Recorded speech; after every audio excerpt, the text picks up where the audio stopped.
हम मीनू झा प्रणाम करै छी समस्त मिथिलावासी के। आइ हम एकटा कृष्ण जन्म बधैया सोहर गाबऽ जा रहल छी।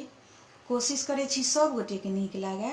रचनाकार आदरणीय श्री मणिकांत झा जी छथिन और समस्त मिथिलावासी के कृष्ण जन्माष्टमी के बहुत बहुत बधाई, धन्यवाद। जय मिथिला, जय मैथिली। देवकी कोखी जनम लेल जग के रे पालक रे।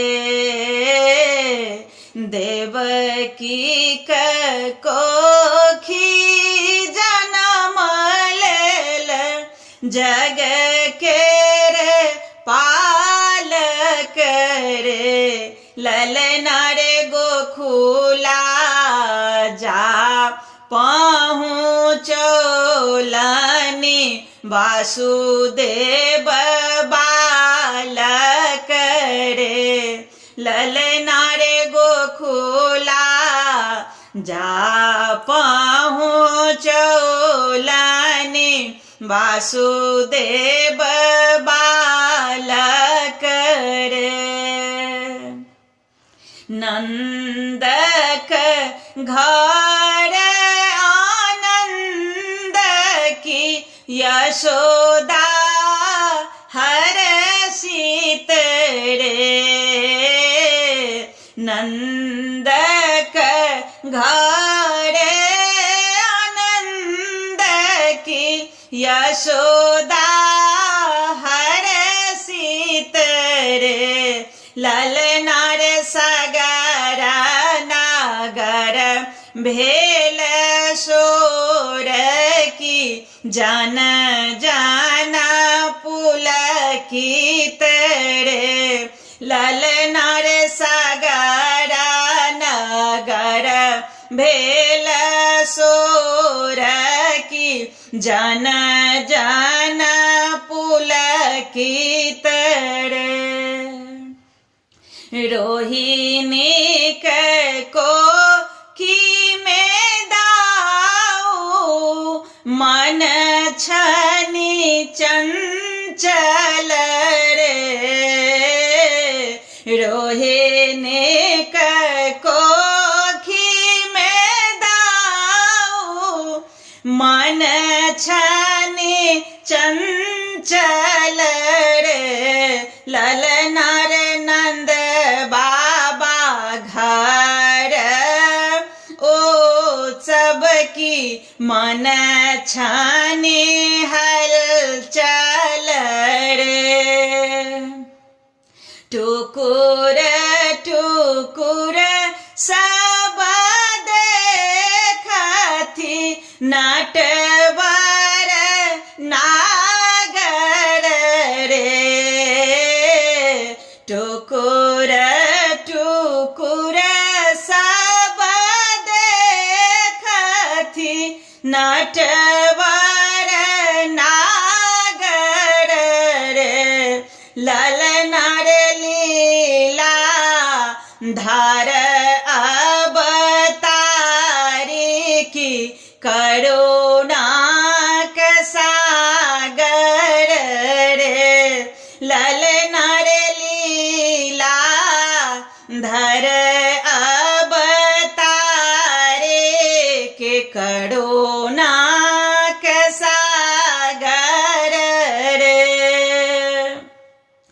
बाटल खूब बधैया सोहर गावल रे।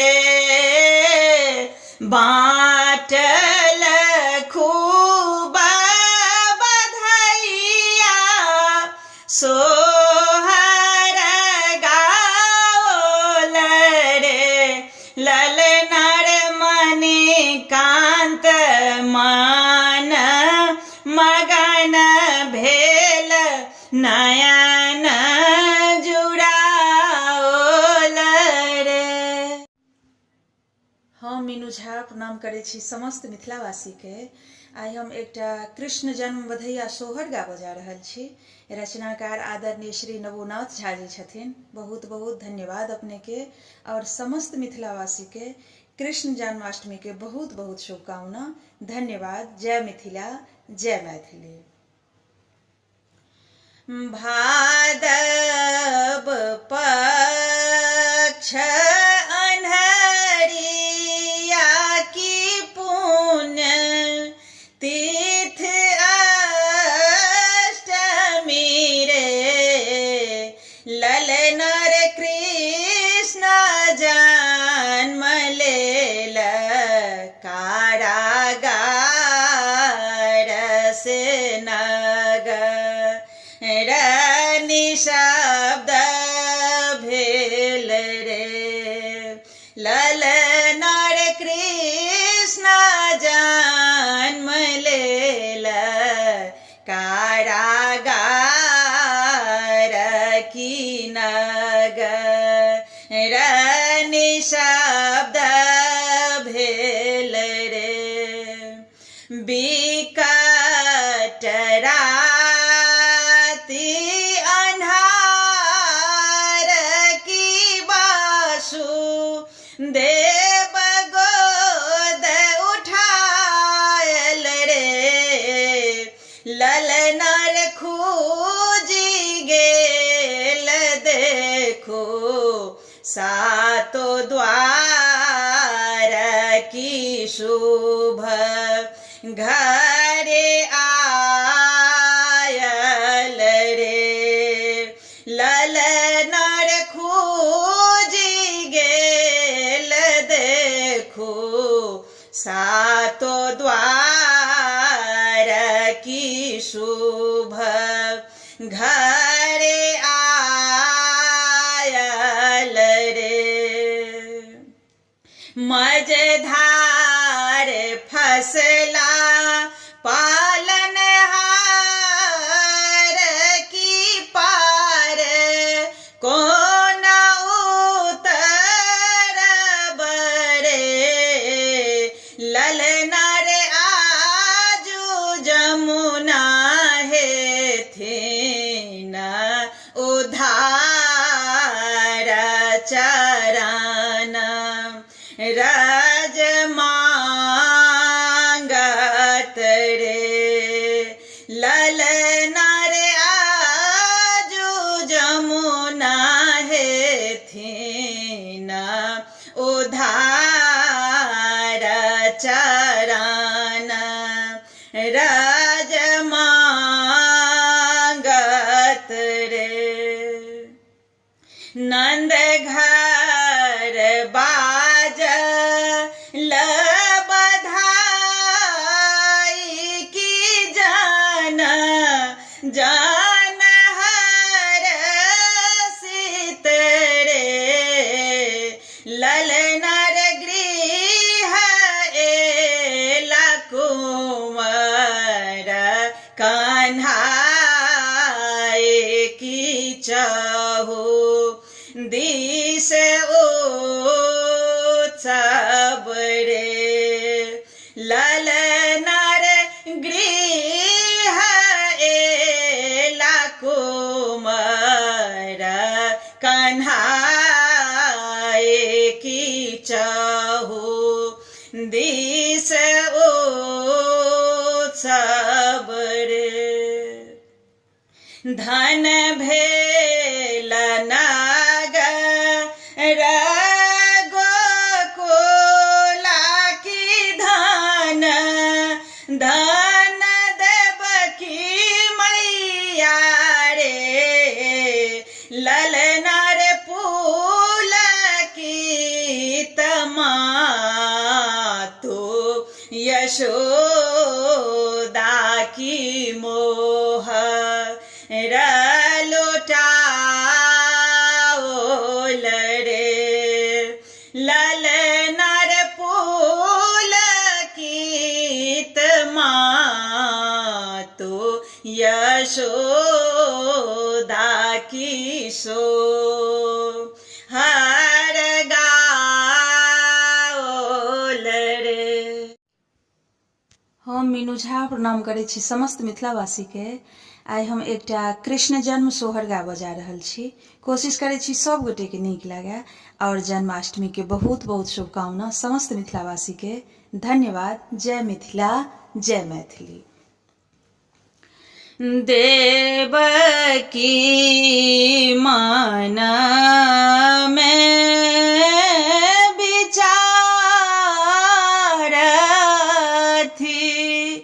विधि सो मनावथि रे ललनार सात पुत्र मोर भेला एकहु नाही चल रे। सात पुत्र एकहु ने बाँचल, आठ मथि कई गर्भयो। मास भादव अति अन्हारे, लेल बालक जन्मयो। मास भादव अति अन्हारे, लेल बालक जन्मयो। देवकी जाए जगाओला,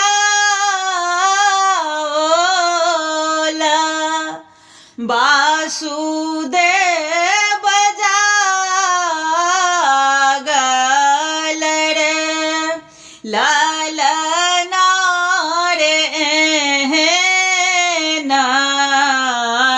चातुरा भोज बालक देखला नाही जग भरि रे।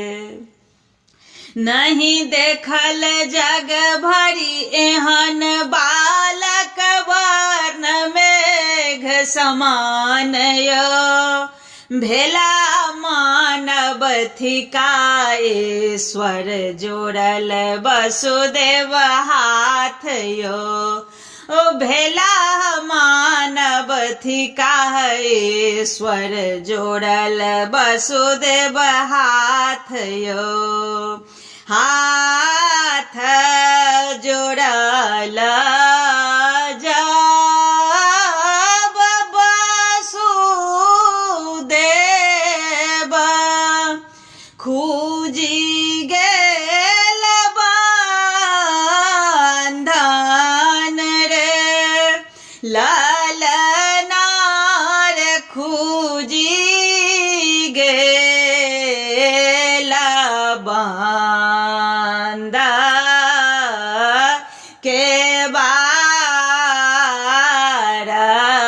पहरू सब सुतल रे।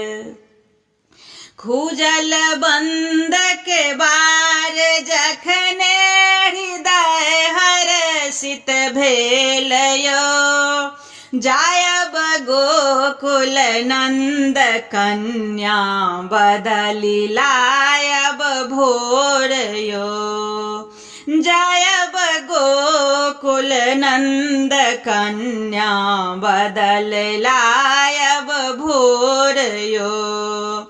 कन्या जनमा जब सोनल, कंस मान हरषित रे ललनार मुनि के बचना नाही भेल दुर्दिना। बटरी नहीं गेल दूर दिन कंस तोहर काल आयल समीप रे। जन्म नंद के घर में बालक हतत तोहर प्राण रे। जन्म नंद के घर में बालक हतत तोहर प्राण रे। मेधेश्वरी हो सोहर गाओल, गाबी के सुनाओल रे। ललनार यशोदा के माना हर सेत भेल मोह रा।